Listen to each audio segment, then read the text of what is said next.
Et si vous deviez mourir aujourd'hui, êtes-vous sûr à 100% d'aller au paradis? Peut-être me diriez-vous oui, je suis une assez bonne personne, ou je fais tout pour mériter d'y aller, ou je pratique bien ma religion. Mais ce n'est pas ce que dit la Bible.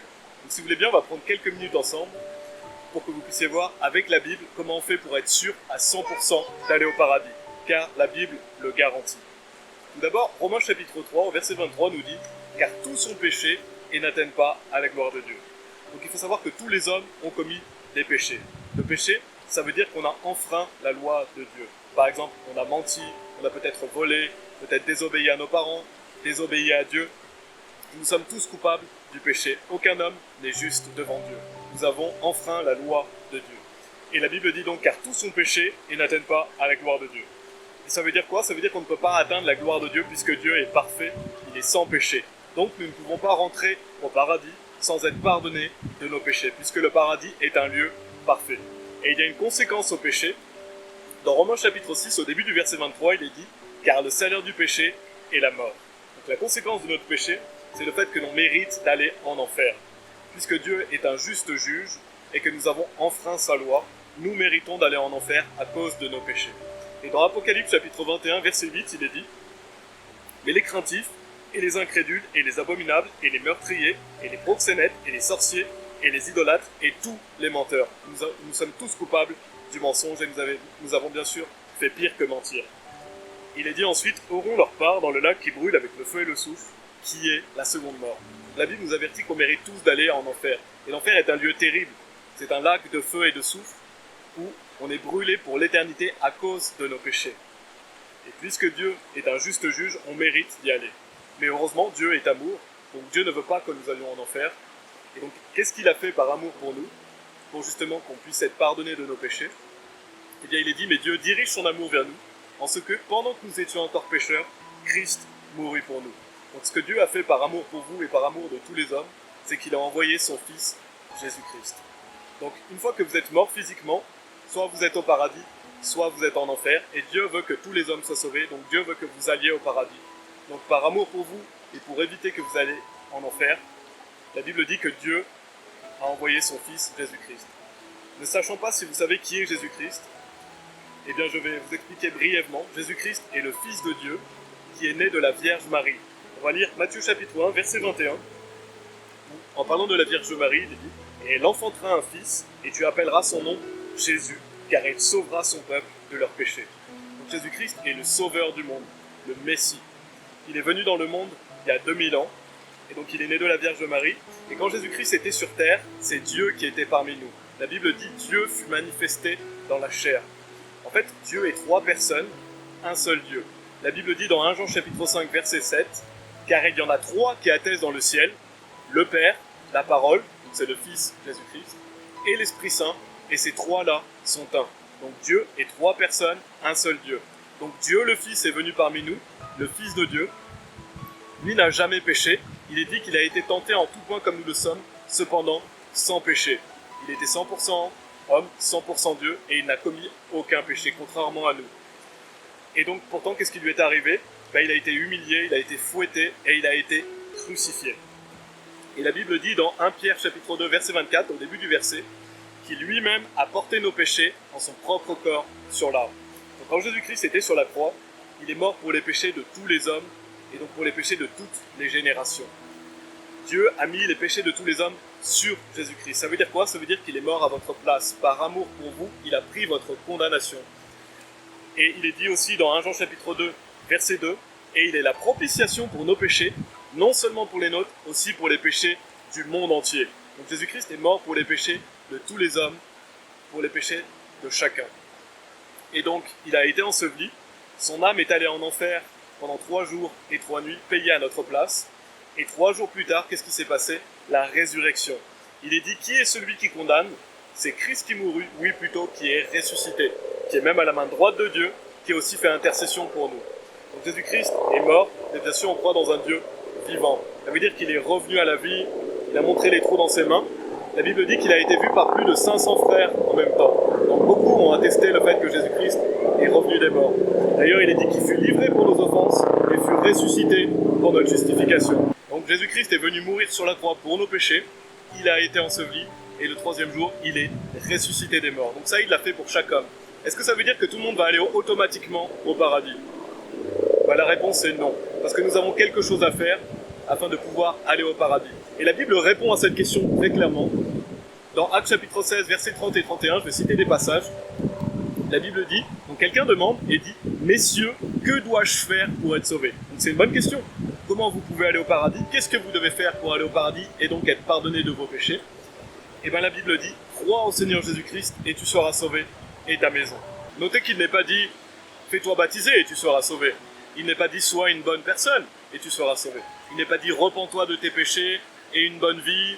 Ou il n'est pas dit d'aller à l'église. Non, il n'est pas dit cela. Il est dit « Crois au Seigneur Jésus-Christ et tu seras sauvé ». Donc on voit que le salut est par la foi, pas par les œuvres. Il ne faut rien rajouter à ce que Jésus-Christ a fait pour nous. Croire en Jésus-Christ, ça veut dire avoir confiance en lui, se reposer sur lui. Donc croire en Jésus-Christ, c'est pas croire simplement qu'il existe, c'est avoir confiance en lui pour notre salut. Ça veut dire qu'il faut croire seulement en ce qu'il a fait lui pour nous sauver, et pas en ce que nous faisons nous. Donc le salut est par la foi, sans les œuvres. Et donc je vais prendre un petit moment pour bien expliquer ce que signifie croire. Parce qu'il y a des personnes qui disent que croire, ça ne suffit pas, qu'il faut aussi faire des bonnes actions, qu'il faut aussi être une bonne personne. Et c'est un mensonge, parce que la Bible enseigne qu'on est sauvé par la foi, sans les œuvres. Dans Romains chapitre 3, verset 28, il est dit « Par conséquent, nous comptons qu'un homme est justifié par la foi, sans les actions de la loi. » Ce qui veut dire qu'on est sauvé par la foi, pas par les œuvres. Donc c'est très important de différencier la foi et les œuvres. C'est seulement par la foi, seulement en croyant en ce que Jésus a fait pour nous, et pas par nos bonnes actions. Et il est dit aussi dans Romains chapitre 11, au début du verset 6, « Et si c'est par la grâce, alors ce n'est pas par les œuvres, autrement la grâce n'est pas une grâce. » C'est soit la grâce, soit les œuvres. La Bible enseigne que c'est par la grâce, que c'est gratuit. Il est dit étant justifié gratuitement par sa grâce, par le moyen de la rédemption qui est en Christ Jésus. Donc le salut est gratuit par la foi, pas par les œuvres. Et il y a des personnes qui vont vous dire, oui, il faut croire en Jésus-Christ, mais on peut perdre le salut. C'est aussi un autre mensonge. La Bible enseigne qu'on ne peut pas perdre le salut parce qu'on reçoit la vie éternelle. Et je vais y revenir sur cette notion de la vie éternelle. Mais je vais lire 1 Jean chapitre 5, versets 10 et 11, où il est dit « Celui qui croit au Fils de Dieu a le témoignage au-dedans de lui-même. Celui qui ne croit pas Dieu a fait de lui un menteur, parce qu'il n'a pas cru l'attestation que Dieu a donnée de son Fils. Et ceci est l'attestation que Dieu nous a donné la vie éternelle, et cette vie est dans son Fils. » Donc l'attestation de Dieu, c'est que Dieu nous donne la vie éternelle. Et que veut dire éternelle ? Pour toujours, qui n'a pas de fin. Donc Dieu nous montre que son attestation, c'est qu'il nous sauve éternellement. Et ceux qui ne croient pas cela, donc les personnes qui croient qu'on peut perdre le salut, font de Dieu un menteur. C'est clairement ce que dit la Bible. Donc il faut croire que Jésus-Christ vous sauve pour toujours, parce qu'il est lui-même la vie éternelle. Donc avoir confiance en Jésus-Christ, c'est avoir confiance qu'il vous sauve éternellement. Et donc qu'est-ce que ça veut dire ? Ça veut dire qu'il y a beaucoup de personnes qui se disent chrétiennes, mais qui ne sont pas sauvées malheureusement. Comme les catholiques, les charismatiques, les pentecôtistes, beaucoup de chrétiens évangéliques, les mormons, les témoins de Jéhovah. Pourquoi ils ne sont pas sauvés ? Parce qu'ils disent croire en Jésus-Christ, mais en fait ils n'ont pas confiance en Jésus-Christ pour leur salut, parce qu'ils croient que croire ne suffit pas, mais qu'il faut aussi faire des bonnes œuvres, ou alors ils croient que l'on peut perdre le salut. Donc ces personnes-là ne croient pas en Jésus-Christ. Pour être sauvé, donc, il faut croire au vrai Jésus-Christ, le Jésus-Christ de la Bible, que le salut est seulement par la foi, pas par les œuvres, et que c'est un salut éternel. Et donc, c'est ce qu'on appelle la repentance. La repentance, ça veut dire repenser, changer d'avis. Ça veut dire que si vous croyez que vous êtes sauvé par vos œuvres, ou que vous êtes sauvé par une fausse religion, alors qu'il faut que vous arrêtiez de croire en cela, et que vous mettiez votre confiance en Jésus-Christ. Et cela, se repentir, se tourner vers Jésus-Christ afin de croire en lui. Et Éphésiens chapitre 2, versets 8 et 9 nous dit « Car par grâce vous êtes sauvés ». Donc le salut est une grâce. Qu'est-ce qu'une grâce ? C'est une faveur imméritée. Donc nous, on mérite d'aller en enfer, mais Dieu nous fait grâce, il nous pardonne gratuitement nos péchés par le moyen de la foi. Et cela pas de vous-même, c'est le don de Dieu, non des œuvres, afin qu'aucun homme ne se vante. On voit encore une fois que c'est par la foi, pas par les œuvres. Parce que si c'était par nos bonnes actions, notre bon comportement, nos œuvres, alors on se vanterait. Alors que non, c'est seulement l'œuvre de Jésus-Christ. D'ailleurs, Jésus-Christ a dit « tout est accompli » qui nous permet d'être sauvés. Il nous suffit de mettre notre pleine confiance en ce que Jésus a fait pour nous. Et alors Dieu nous gracie, il nous fait don de la vie éternelle. C'est un cadeau gratuit. Dans Romains chapitre 3, verset 24, il est dit aussi « étant justifié gratuitement par sa grâce, par le moyen de la rédemption qui est en Christ Jésus. » Et Romains chapitre 4, verset 5 nous dit aussi « Mais pour celui qui n'œuvre pas, mais qui croit en celui qui justifie l'impie, sa foi lui est comptée pour droiture ou pour justice. » Donc une personne qui ne fait pas d'œuvre, c'est ce que dit la Bible, mais qui croit en Jésus-Christ, elle est justifiée elle est sauvée. Parce que la justice de Jésus-Christ est imputée sur la personne, puisque Jésus-Christ a porté sa condamnation. Donc on voit que le salut est par la foi, pas par les œuvres. Et dans Romains chapitre 6, à la fin du verset 23, on avait lu le début qui nous dit « Car le salaire du péché est la mort », donc nous méritons d'aller en enfer à cause de nos péchés. Et la suite dit « Mais le don de Dieu est la vie éternelle par Jésus-Christ notre Seigneur ». Ça veut dire que Dieu veut nous donner la vie éternelle. C'est-à-dire que Dieu a déjà payé notre condamnation, puisque Jésus-Christ est déjà mort pour nos péchés, il a été enseveli, il est ressuscité des morts, donc lui a payé, et pour nous c'est gratuit. Il nous suffit de recevoir ce don par la foi. Dans Tite chapitre 1, verset 2, on a cette notion aussi de la vie éternelle. Il est dit dans l'espérance de la vie éternelle, laquelle Dieu, qui ne peut mentir, a promis avant le commencement du monde. Donc on voit que la vie éternelle est une promesse. Ça veut dire quoi? Ça veut dire que quand Dieu vous l'a donnée, vous ne la perdrez jamais. Puisque éternel veut dire pour toujours. Donc si vous avez la vie pour l'éternité, est-ce qu'elle peut s'arrêter? Non. Ce n'est pas une vie temporaire que vous pouvez perdre que Dieu vous donne, mais c'est une vie éternelle qui ne peut pas se perdre, et c'est la promesse de Dieu. Dieu ne peut pas mentir. Donc Dieu est fidèle. Ce n'est pas vous qui êtes fidèle, c'est Dieu qui est fidèle. Et c'est pourquoi on est sûr d'aller au paradis, puisque Dieu ne peut pas mentir et qu'il est fidèle. D'ailleurs la Bible dit, si nous ne croyons pas, il demeure cependant fidèle, il ne peut se renier lui-même. Et Jean chapitre 3, versets 15 et 16, le verset 16 étant le plus célèbre verset de la Bible, nous dit « Afin que quiconque croit en lui ne périsse pas, mais ait la vie éternelle, car Dieu a tant aimé le monde qu'il a donné son seul Fils engendré, afin que quiconque croit en lui ne périsse pas, mais ait la vie éternelle. » Donc la Bible est claire, c'est toujours le fait de croire. La Bible répète, celui qui croit en moi a la vie éternelle. Donc par la foi, pas par les œuvres. Celui qui croit en Jésus-Christ ne périt pas. Ça veut dire quoi? Ça veut dire qu'il ne peut plus jamais aller en enfer. Parce que le fait de périr, c'est aller en enfer. Et pourquoi il ne peut plus aller en enfer? Puisque le jour où il a cru en Jésus-Christ, ses péchés passés, présents, mais aussi futurs sont pardonnés.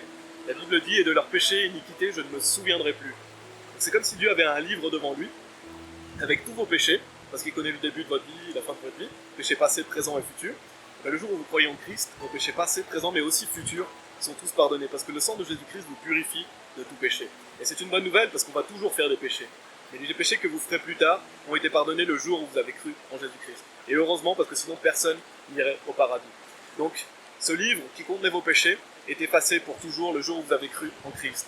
Et c'est pour ça que vous ne pouvez plus périr, ne plus aller en enfer. Et donc Dieu vous donne la vie éternelle. La vie éternelle, ça veut dire que vous allez aller au paradis, que vous ne pouvez plus mourir spirituellement. Et donc le salut est un événement, c'est ce qu'on va voir, parce que Jean chapitre 1, verset 12 nous dit « Mais à tous ceux qui l'ont reçu, à eux il a donné pouvoir de devenir les fils de Dieu, c'est-à-dire à ceux qui croient en son nom. » Toujours le fait de croire, et c'est ce qu'on appelle la nouvelle naissance. Le jour où vous croyez en Christ, vous devenez enfant de Dieu. Donc si vous le devenez, c'est que vous ne l'étiez pas avant. Vous avez besoin de le devenir. Et donc c'est un événement comme la naissance physique a lieu une fois, la naissance spirituelle a lieu une seule fois.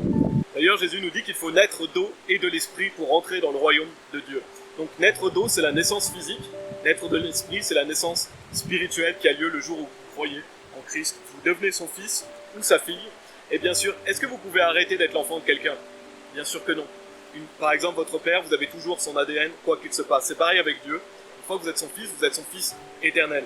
Donc si vous commettez des péchés dans votre vie, Dieu il va vous châtier parce qu'il vous aime, il va vous corriger. Mais sur cette terre, vous n'irez jamais en enfer. Et si vous faites des bonnes choses, et c'est très bien de faire des bonnes actions, Dieu va vous bénir. Et c'est pour vous montrer que le jour où vous avez cru en Jésus-Christ, si c'est aujourd'hui, par exemple, vous n'arrêterez jamais d'être son enfant, quoi qu'il arrive dans votre vie, puisqu'une fois qu'on est enfant, on est toujours enfant. Et la Bible dit qu'on reçoit l'Esprit Saint le jour où on croit en Jésus. Il est dit qu'on est scellé du Saint-Esprit jusqu'au jour de la rédemption. Jésus nous dit aussi qu'il vit avec nous pour toujours. Donc le jour où vous avez cru en Jésus, Dieu vous donne son esprit vit en vous, et donc vous n'arrêterez jamais de croire en Jésus. Ça c'est une notion importante aussi, c'est qu'une fois que vous avez cru en Jésus, vous n'arrêterez jamais d'y croire. La Bible dit l'Esprit, donc le Saint-Esprit, lui-même rend témoignage avec notre esprit que nous sommes les enfants de Dieu. Donc une fois que vous êtes enfant de Dieu, l'Esprit de Dieu vient en vous et vous rappelle toujours que Dieu est votre Père. Ça veut dire que vous n'arrêterez jamais d'y croire. Le jour où vous y avez cru, vous y croirez pour toujours. D'ailleurs, la Bible dit aussi que Jésus est l'auteur et le finisseur de notre foi. Et donc, une fois que vous êtes enfant pour toujours. Et Jean chapitre 10, verset 28 nous dit aussi « Et je leur donne la vie éternelle ». Donc Jésus nous dit, on voit encore que c'est un don, que c'est gratuit et que c'est éternel, la vie éternelle. Et ils ne périront jamais, donc vous avez l'assurance de ne jamais aller en enfer. Et aucun homme ne les ravira de ma main, puisque vous êtes dans la main de Dieu. Dieu vous tient dans sa main, Dieu est fidèle, vous ne pouvez pas lâcher cette main, Dieu vous tient. Ce qui montre encore une fois que Dieu vous préserve, donc vous ne pouvez pas perdre le salut. Une fois que vous êtes sauvé pour l'éternité. Et donc pour résumer, Si vous croyez que la Bible est la parole de Dieu, si vous croyez que Jésus-Christ est le Fils de Dieu, Dieu fait chair, qui est venu mourir sur la croix pour vos péchés, qu'il a été enseveli et que 3 jours plus tard il est ressuscité des morts, si vous croyez que le salut est par la foi, pas par les œuvres, comme on a pu le voir, 100% confiance en Jésus-Christ, si vous croyez que Dieu vous donne la vie éternelle et donc que vous ne pouvez pas la perdre quoi qu'il se passe dans votre vie, même si vous faites un grave péché, puisque vos péchés futurs ont déjà été pardonnés, et puisque vous êtes enfant de Dieu pour l'éternité, si vous croyez cela, la Bible dit que si tu confesses de ta bouche le Seigneur Jésus, et que tu crois dans ton cœur que Dieu l'a ressuscité des morts, tu seras sauvé. Donc vous pouvez demander aujourd'hui même à Jésus-Christ de vous sauver en mettant votre confiance en lui. Je vais vous aider à faire cette simple prière, et bien sûr ce n'est pas la prière qui sauve, c'est le fait d'y croire. Donc je vais vous aider à mettre votre confiance en Jésus-Christ. Si vous voulez bien, répétez après moi. Seigneur Jésus-Christ, je sais que je suis un pécheur, je sais que je mérite d'aller en enfer, mais je crois que tu es mort sur la croix pour moi, et que tu es ressuscité des morts. Merci Seigneur de me sauver et de me donner la vie éternelle. Par la foi, j'ai confiance en toi seul Seigneur Jésus. Amen. Si vous avez cru dans votre cœur, alors félicitations, vous êtes enfant de Dieu, vous avez reçu la vie éternelle. La Bible dit, ces choses je les ai écrites à vous qui croyez au nom du Fils de Dieu, afin que vous puissiez savoir que vous avez la vie éternelle, et afin que vous puissiez croire au nom du Fils de Dieu. Donc là, vous pouvez savoir que vous êtes sauvés, puisque Dieu l'a promis dans sa parole. Et la Bible dit dans Romains chapitre 8, pour terminer, on va lire ces versets, dans Romains chapitre 8, que rien ne peut vous séparer de l'amour de Dieu. Il est dit, car je suis persuadé que ni mort, ni vie, ni ange, ni principauté, ni pouvoir, ni chose présente, ni chose à venir, donc rien de ce que vous ferez dans votre vie, même un grave péché, ne pourra vous séparer de l'amour de Dieu. Donc ça veut dire que vous êtes sauvés pour toujours, vous n'irez jamais en enfer. Ni hauteur, ni profondeur, ni aucune créature ne sera capable de nous séparer de l'amour de Dieu, qui est en Christ Jésus, notre Seigneur. Donc si vous avez cru en Christ, vous avez la vie éternelle, rien ne peut vous séparer de l'amour de Dieu. Donc maintenant que vous êtes enfant de Dieu, je vous invite à faire des bonnes œuvres, à vous faire baptiser, à aller à l'église, à lire la Bible, ce sont des bonnes choses. Et bien sûr, même si vous ne faites pas ça, vous êtes sauvés, parce que maintenant vous êtes sûr d'aller au paradis, si vous avez cru en Jésus-Christ. Mais ces choses, vous les faites par amour de Dieu, pour être agréable à votre Père, et pour être récompensé et béni. Et si vous commettez des péchés, Dieu va vous châtier, parce qu'il est votre Père. Et gloire à Dieu, si vous avez cru en Jésus-Christ aujourd'hui, vous êtes son enfant pour toujours. Amen.